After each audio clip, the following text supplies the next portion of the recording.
Hanta virus ఇప్పుడు ప్రపంచాన్ని భయపెడుతున్న మరో వైరస్. అసలు హ్యాంటా వైరస్ అంటే ఏంటి, ఇది ఎలా వ్యాపిస్తుంది, సిమ్టమ్స్ ఏంటి, ఎందుకు ఇది మళ్ళీ చర్చలోకి వచ్చింది, హ్యాంటా వైరస్కు క్యూర్ ఉందా, దీనికి ఇది స్ప్రెడ్ కావటానికి కారణాలేంటి, మరో కోవిడ్-19గా హ్యాంటా వైరస్ మారిపోతుందా, ఇలాంటి అనేక ప్రశ్నలకు సమాధానాలు వెతుకుదాం. ముందుగా ఈ హ్యాంటా వైరస్ మళ్ళీ ఎందుకు వార్తల్లోకి వచ్చింది? ఇదేమీ కొత్తది కాదు, కానీ ఇటీవల మళ్ళీ న్యూస్లోకి ఎందుకు వచ్చింది? మీకు డచ్ క్రూయిజ్ షిప్ ఒకటి అర్జెంటీనా నుంచి బయలుదేరి అంటార్కిటికా అలాగే కొన్ని రిమోట్ ఐలాండ్స్ను తిరుగుతూ సౌత్ అట్లాంటిక్ ఓషన్లో ప్రయాణం చేస్తోంది. అది కేప్ వర్డే, కెనరీ ఐలాండ్స్ వైపు వెళ్ళాలి. ఆ వెళ్తున్న సమయంలో సడన్గా ఆ షిప్లో ఉన్న కొంతమందికి అనారోగ్యం మొదలైంది. స్టార్ట్ అయింది flu like symptoms, fever, fatigue, అలసట. సో ఈ రకమైన ప్రాబ్లమ్స్తో స్టార్ట్ అయింది.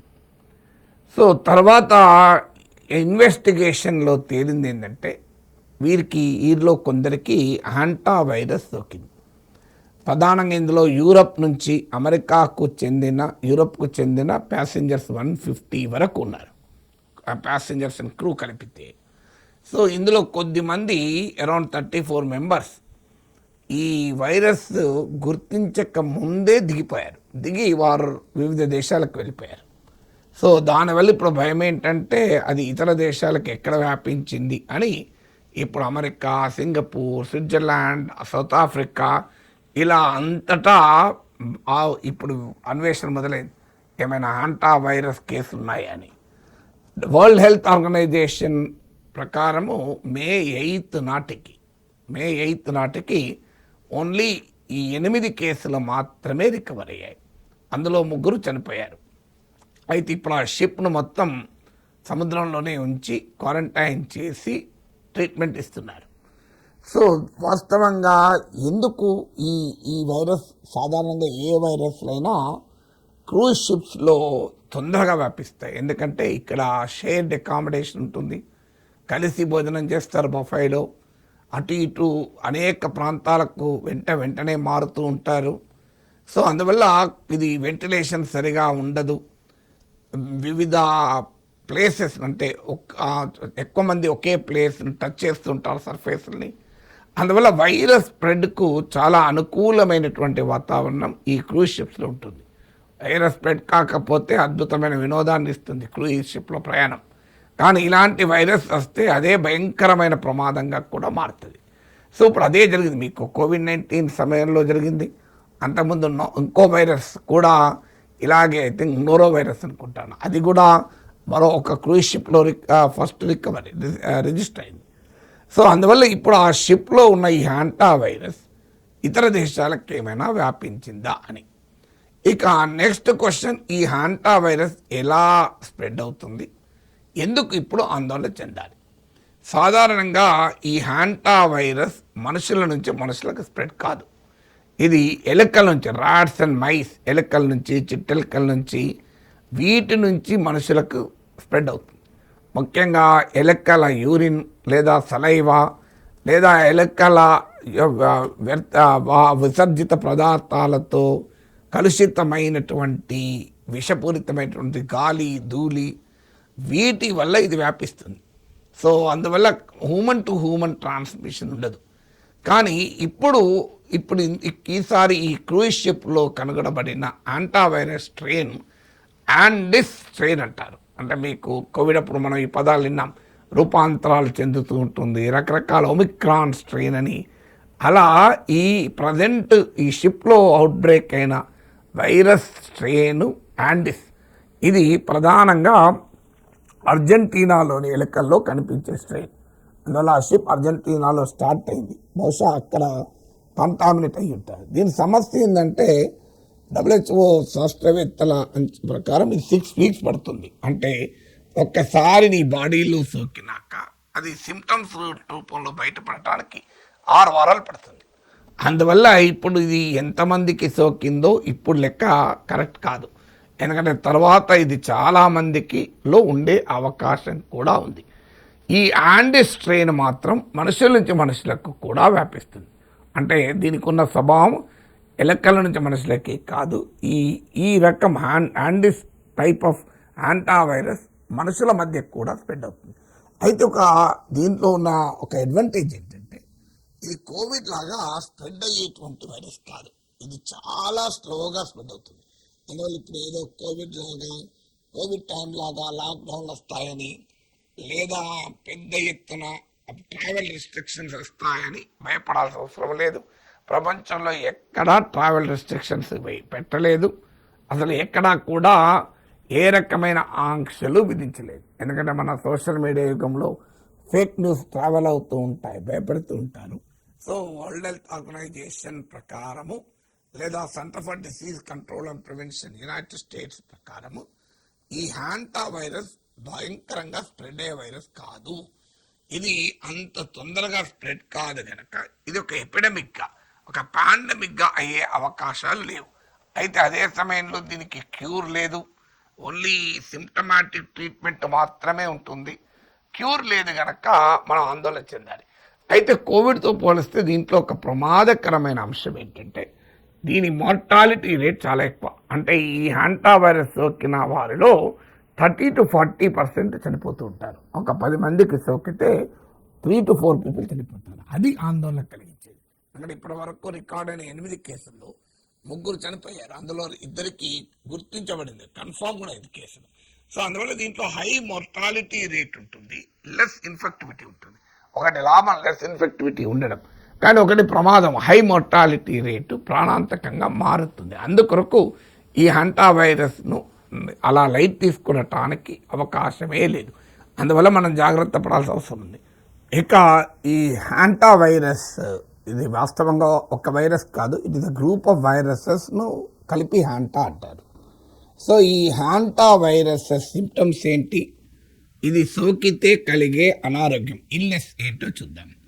ప్రధానంగా సిమ్టమ్స్ మనకు ఫ్లూ టైప్ సిమ్టమ్స్, ఫీవర్, అలాగే బాడీ ఏక్, ఒంటి నిండా నొప్పులు, అలాగే మీకు కొన్ని సందర్భాల్లో ఇది సివియర్ రెస్పిరేటరీ ప్రాబ్లం, శ్వాసకోశ వ్యాధులకు కూడా కారణమవుతుంది.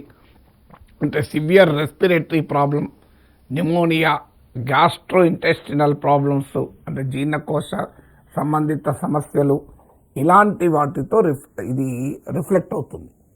ఒకసారి హ్యాంటా వైరస్ సోకినాక మాత్రం కిడ్నీస్ని దెబ్బతీసే ప్రమాదం ఉంది, బ్లడ్ వెసల్స్ని దెబ్బతీసే ప్రమాదం ఉంది, రక్తనాళాలని, లంగ్స్లో వాటర్ చేరి సివియర్ రెస్పిరేటరీ ప్రాబ్లమ్స్ రావచ్చు. దాన్నే హ్యాంటా పల్మినరీ సిండ్రోమ్ అంటారు. సో ఇలా మీకు రకరకాల సమస్యలు, ఈవెన్ హర్ట్ ఎఫెక్ట్ కావచ్చు. అందువల్లనే దీని మార్టాలిటీ 30 to 40% ఉందని నేను ఇంతకుముందు చెప్పాను. దీని సిమ్టమ్స్ మీకు నేను ఇంతకుముందు చెప్పిన వాటితో పాటు కడుపు నొప్పి, కండరాల్లో పెయిన్, హెడేక్, అలాగే వామిటింగ్ సెన్సేషను, లేదు కళ్ళు తిరిగినట్టు అవడము, ఇలా కామన్గా రకరకాల ఇల్లెస్ట్లకు ఉండే సిమ్టమ్స్ కూడా ఈ హ్యాంటా వైరస్ సోకినప్పుడు ఉంటుంది. మీకు సాధారణంగా ఫ్లూ, అలాగే కోవిడ్-19, డెంగ్యూ, న్యూమోనియా, ఈ వ్యాధులకు ఉండే సిమ్టమ్స్ అన్నీ కూడా హ్యాంటా వైరస్ సోకితే ఉండవచ్చు. అందువల్ల ఈ హ్యాంటా వైరస్ సోకినట్టు డయాగ్నైజ్ కావడం కూడా ఇబ్బందిగా ఉంటుంది. ఎందుకంటే సిమ్టమ్స్ యూనిక్గా ఉంటే ఆ డిసీజ్ను తొందరగా గుర్తించవచ్చు. కానీ ఇతర రకాల కామన్ ఇల్నెస్, న్యూమోనియా, డెంగ్యూ, మీకు ఫ్లూ, ఇవన్నీ వెరీ కామన్ అయిపోయినాయి మనకు. సో అలాంటి కామన్ ఇల్నెసెస్తో అసోసియేట్ అయి ఉన్న సిమ్టమ్స్ వల్ల డయాగ్నోసిస్ కూడా ఛాలెంజింగ్గా మారిపోతుంది. దాంతోపాటు ఇది ఒకసారి వైరస్ బాడీలోకి ప్రవేశించాక 1 to 8 weeks పట్టవచ్చు సిమ్టమ్స్ రావటానికి. సో అది కూడా ఒక ఛాలెంజ్. కానీ నేను ఇంతకుముందు చెప్పినట్లు దీని ఇన్ఫెక్టివిటీ తక్కువ. అంటే వెరీ క్లోజ్ కాంటాక్ట్ ఉన్నప్పుడు మాత్రమే, అది కూడా హ్యాంటా వైరస్లో యాండిస్ రకం, సౌత్ అమెరికాలో, అర్జెంటీనాలో కనుగొనబడినటువంటి వైరస్ వల్ల మాత్రమే మనుషుల నుంచి మనుషులకు స్ప్రెడ్ అవుతుంది కనుక ఆ స్థాయిలో మనం భయపడాల్సిన అవసరం లేదు. ఇక ఈ హ్యాంటా వైరస్ ఎవరికి సోకే ప్రమాదం ఎక్కువగా ఉంది అంటే వల్నరబుల్ గ్రూప్స్ అంటారు. సో ఇందులో ఎక్కువగా సోకేతానికి అవకాశం ఉన్నవారు ఎలుకలు ఉన్న ప్రాంతాల్లో నివసించేవారు. అందుకే దీని ఫస్ట్ ప్రివెన్షన్ ఏంటి అంటే ఎలుకలు లేకుండా చూసుకోవడం. ముఖ్యంగా ఫార్మర్స్, రైతులు, అలాగే కన్స్ట్రక్షన్ వర్కర్స్, నిర్మాణ రంగంలో పనిచేసేవారు, అలాగే మీకు సరైనటువంటి వెంటిలేషన్ లేని ప్లేసెస్లో లేదు వదిలివేయబడినటువంటి బిల్డింగ్స్ను క్లీన్ చేసేవారు, క్లీనింగ్ రంగంలో ఉండేవారు, అటవీ శాఖలో పనిచేసే వారికి ఎలుకలతో ఎక్స్పోజర్ ఎక్కువగా ఉండే అవకాశం ఉంటుంది కనుక వారికి ఇది సోకటానికి ఎక్కువ అవకాశం ఉంటుంది. దీనికి ఇప్పటి వరకు ఏ క్యూరు లేదు, వ్యాక్సిన్ కూడా లేదు. మీకు కోవిడ్-19 కన్నా వ్యాక్సిన్ వచ్చాయి కానీ హ్యాంటా వైరస్కు వ్యాక్సిన్ లేదు, క్యూరు లేదు. ఓన్లీ సిమ్టమాటిక్ ట్రీట్మెంట్, మనకు సహజంగా ఉండేటువంటి ఫ్లూయిడ్స్ ఎక్కించడము, సో సిమ్టమ్స్కు ట్రీట్ చేయడము, అవసరం వస్తే సివియర్ ఇల్నెస్ ఉంటే ఇంటెన్సివ్ కేర్ సపోర్ట్ ఇవ్వడము, మెకానికల్ వెంటిలేషన్ పెట్టడము, ఆక్సిజన్ ఇవ్వడము. సో ఈ రకమైనటువంటి ట్రీట్మెంటే తప్ప స్పెసిఫిక్గా ఈ యాంటీవైరల్ ట్రీట్మెంట్ ఏమీ లేదు. WHO వరల్డ్ హెల్త్ ఆర్గనైజేషన్ చెప్పింది నేను మీతో షేర్ చేసుకుంటున్నాను. అలాగే దీనికి ఏ రకమైన అప్రూవ్డ్ వ్యాక్సిన్ కూడా ఇప్పటి వరకు లేదు. అందువల్ల దీనికి పరిష్కారం ఏంటి అంటే హైయెస్ట్ ప్రియారిటీ ఇవ్వాల్సింది ప్రివెన్షన్. వెంటిలేషన్ సరిగా ఉంచడము, శానిటేషన్ సరిగా చూసుకోవడము, ఎలుకల్ని అవాయిడ్ చేయడము, దాంతోపాటు వెరీ సేఫ్ క్లీనింగ్ ప్రాక్టీసెస్ను అనుసరించడం. ఇంట్లో పని వాళ్ళు క్లీన్ చేసేటప్పుడైనా, మనం క్లీన్ చేసుకునేటప్పుడైనా కాస్త సురక్షితమైన క్లీనింగ్ ప్రాక్టీసెస్, సేఫ్ క్లీనింగ్ ప్రాక్టీసెస్ను మనము ఫాలో కావడం. అంటే క్లీన్ చేసుకునే వారు ఈ ఇన్ఫెక్టెడ్ ధూళి పీల్చకుండా, చేతికి తాకకుండా, ఈ ఇన్ఫెక్టెడ్ ర్యాట్, యాంటావైరస్ ర్యాట్ సెలైవానో యూరినో తాకకుండా జాగ్రత్త పడాలి. ఆ సేఫ్ క్లీనింగ్ ప్రాక్టీసెస్ ఒక ప్రివెన్షన్. ఇక సాధారణంగా ఈ వైరస్ సోకిన వెంటనే ఎర్లీగా డయాగ్నైజ్ చేయడము, చాలా ట్రీట్మెంట్ను వెంటనే సపోర్టింగ్ ట్రీట్మెంట్ ఇవ్వడము, దీనివల్ల కాస్త రిస్క్ను తగ్గించుకోవచ్చు. ఎందుకంటే ఇది నేను ఇంతకుముందు చెప్పినట్లు హై మోర్టాలిటీ డిసీజ్ కనుక ప్రివెన్షన్ ఒకటి ముఖ్యం, ఎర్లీ డయాగ్నోసిస్ అండ్ ట్రీట్మెంట్ ముఖ్యము. కానీ ఇదేదో పాండమిక్ లాగా, కోవిడ్ లాగా అవుతుంది అని అనుకోకూడదు. నేను మొదట్లోనే చెప్పాను, ఇది వెరీ లో ఇన్ఫెక్టివిటీ ఉంది. యాండిస్ వైరస్ రకం యాంటా వైరస్ మినహా మిగిలినవి మనుషుల నుంచి మనుషులకు కూడా స్ప్రెడ్ కావు. అందువల్ల వరీ కావాల్సింది అంతగా లేదు.